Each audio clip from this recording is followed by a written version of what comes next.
దురదృష్టం ఏంటంటే మేము ఓడిపోవడానికి ప్రధానమైన కారణం మద్యం సేవించే అన్నదమ్ములే ప్రధానమైన కారణం. నేను ఓడిపోయేదానికి, నా పార్టీకి సంబంధించిన వాళ్ళు ఓడిపోయేదానికి ప్రధానమైన కారకులు ఆ సోదరులే. వారి యొక్క బలహీనతను, వారి యొక్క అవసరాన్ని ఆసరాగా తీసుకొని మభ్యపెట్టే మాటలు చెప్పి,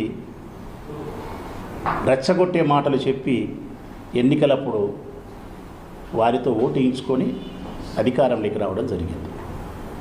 ధరలు తగ్గిస్తానని చెప్తివి, తగ్గించకపోతేవి. నాణ్యత కలిగిన మందు ఇస్తానంటివి, అదే బ్రాండే ఇస్తేవి. ఇక నువ్వు చెప్పుకుంటే గొప్పలు ఏంటంటే 99 రూపాయలకి ఇది ఇచ్చినా అని చెప్తున్నావు. Kerala cheap liquor. ఇంతకుముందు కూడా చీప్ లిక్కర్ బ్రాండ్లు ఉన్నాయి. ఇంతకుముందు కూడా 110 రూపాయలు. అప్పటికిప్పటికీ మార్పు ఏంటంటే ఓ 10-15 రూపాయలు వ్యత్యాసం.